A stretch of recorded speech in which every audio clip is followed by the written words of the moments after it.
alguna vez en su vida no ha comprado algo o visto algo en Amazon. Esa página donde compras, vendes y ya, tampoco se puede hacer mucho más en Amazon. Y que no ha entrado por lo menos alguna vez, por lo menos alguna vez en Amazon, ¿no? Hoy vamos a ver un vídeo de Jordi White en el que leo el título: el asesino en serie que escribía en Amazon cómo mataba y torturaba. Y eso, vamos a verlo y ya. O sea, vamos a, no sé, reaccionar al vídeo y listo, ¿sabes? Sin más, ¿no? Guárdala en el coche para cuando tengas que esconder los cuerpos y deja la pala de tamaño grande en casa. Sólidos candados. Tengo 5 en un contenedor de navegación. No los detendrá, pero con seguridad los retrasará hasta que sean demasiado viejos para que les importe. No he acuchillado a nadie todavía. Todavía. Todavía. Pero mantengo vivo el sueño. Y cuando lo haga, será con una herramienta de calidad como esta. Más negro que mi alma, pero de precio justo. 5 estrellas, cuidado. Lo que acabáis de ver y escuchar podrían ser las críticas de Amazon de un usuario con un peculiar sentido del humor, quizás demasiado macabro, quizás buscando llamar la atención. Pero ¿y si os digo que este usuario no era uno cualquiera? No estamos hablando de un chaval joven que estaba buscando asustar a otros usuarios de Amazon. Estamos hablando de que la persona que escribió esto era un asesino en serie que puntuaba y analizaba todas las herramientas y armas que utilizaba en sus crueles asesinatos.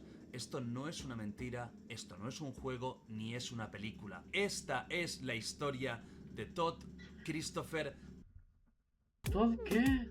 ¿Todo Cristo? ¿Pero quién eres tú? Gracias. Kohleb, más conocido como Todos el los de... asesino de las críticas de Amazon. Comenzamos. Hostia, tiene cara, tiene cara de asesino. Todd Kohlhepp nace el 7 de ¿Por su marzo del mamá? año 1971 en Florida, Estados Unidos, concretamente en la localidad de Fort Lauderdale. Y como es habitual en muchos casos que hemos tratado anteriormente aquí en el Rincón de Giorgio, tenemos que hablar de su infancia y de la importancia de los primeros indicios de comportamiento psicopático desde que era bien pequeño. Sus padres se separan cuando Todd tenía tan solo 2 años. Él se queda viviendo con su madre y esto es una cosa que sería importante y que él nunca llevaría demasiado bien. Su madre, al año del divorcio, conoce a un hombre y se casa con él. Todd tendría una muy mala relación con el padrastro, en gran parte porque Todd desde bien pequeño, estamos hablando cuando tenía 2, 3, 4 años, ya era un niño pequeño increíblemente agresivo. En el jardín de infancia habitualmente tenían que separarlo porque Todd pegaba, humillaba, escupía, mordía a los demás niños. Repito,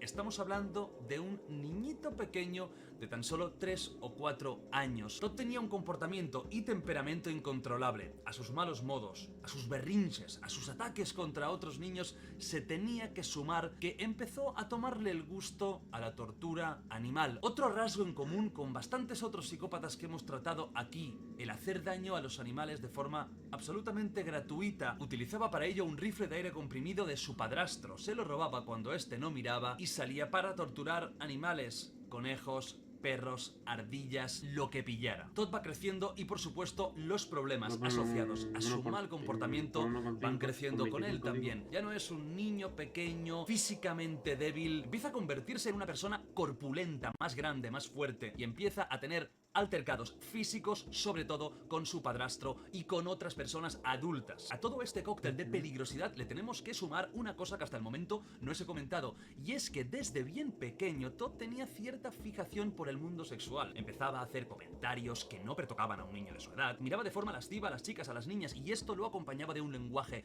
soez, repito, impropio para un niño adolescente y más en esa época. Quizás ahora es más sencillo que muchos niños de corta edad, gracias a internet o por culpa de internet, tengan acceso a todo tipo de contenido adulto.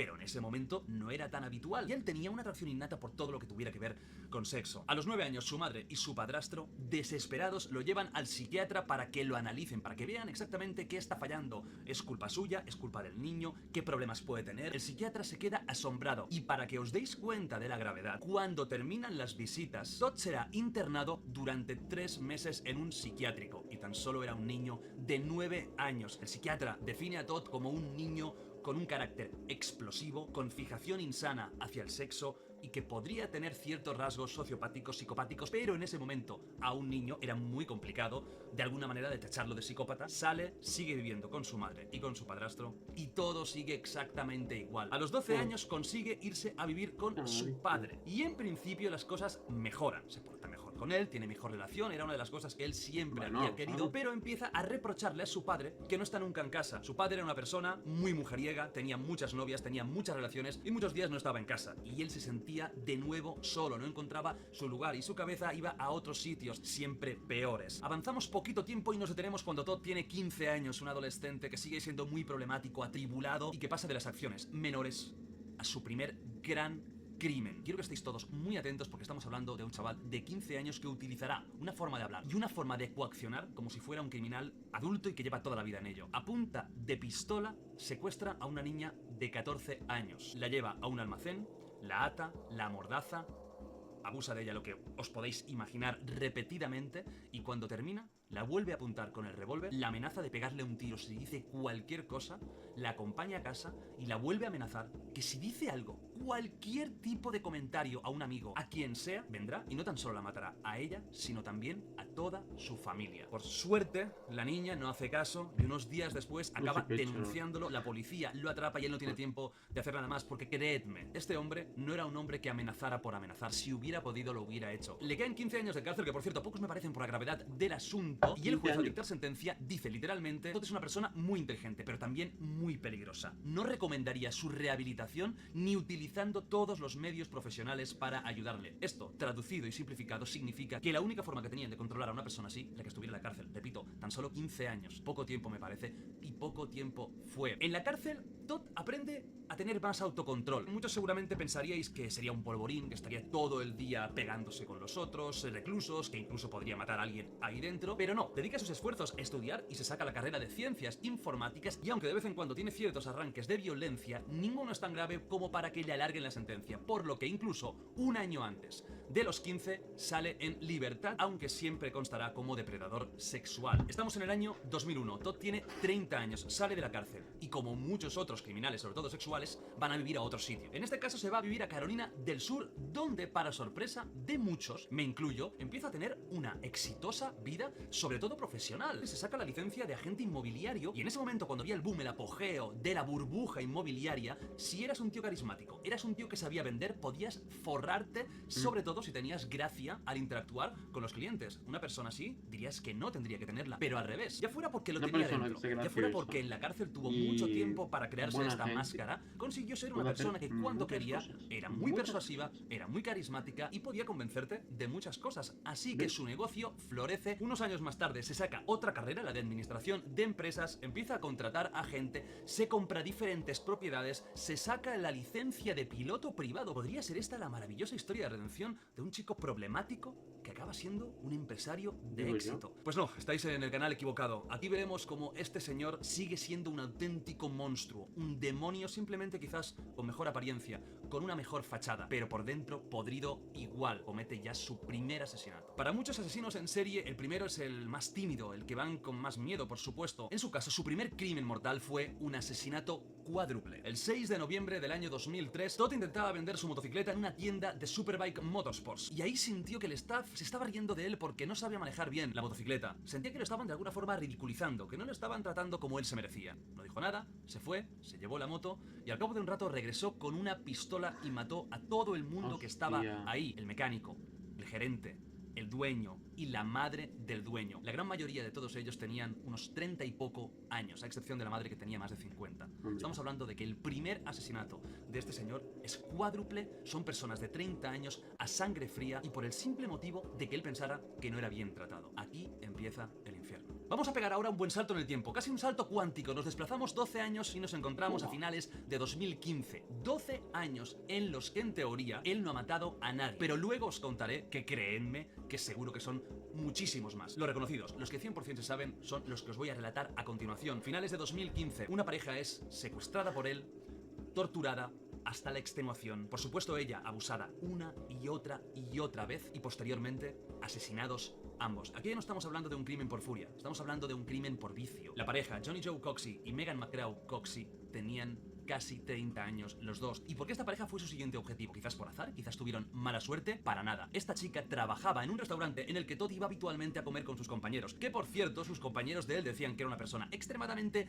abierta, muy extrovertida, sin ningún tipo de vergüenza, pero que también muchas veces se sentían un poco incómodos porque seguía siendo una persona soez, utilizaba muy mal lenguaje a las mujeres, a las camareras, a las chicas, a las dependientas, las trataba bastante mal, les hacía bromas incómodas, muy subidas, muy sexuales. De hecho, en muchos de los restaurantes y bares a los que iban, al final las chicas hacían turnos para ver quién iba a servir a la mesa de Todd, o incluso utilizaban sus compañeros masculinos para que fueran, porque ellas se sentían tan mal que les daba asco y miedo. Y lo de Amazon, porque muchos os estaréis preguntando, coño, si el vídeo se titula El asesino de Amazon, de las críticas de Amazon, ha empezado con esto, es el nickname del asesino. ¿Por qué no está contando nada Jordi? Paciencia, porque lo cuento ahora. Durante todos estos años en los que él iba asesinando, iba comprando herramientas para ello, y bajo un usuario al que llamó simplemente yo dejaba comentarios, puntuaba y analizaba las diferentes herramientas que se ha comprobado utilizaba para cometer los asesinatos. Frases, algunas terribles, como esto es más negro que mi alma,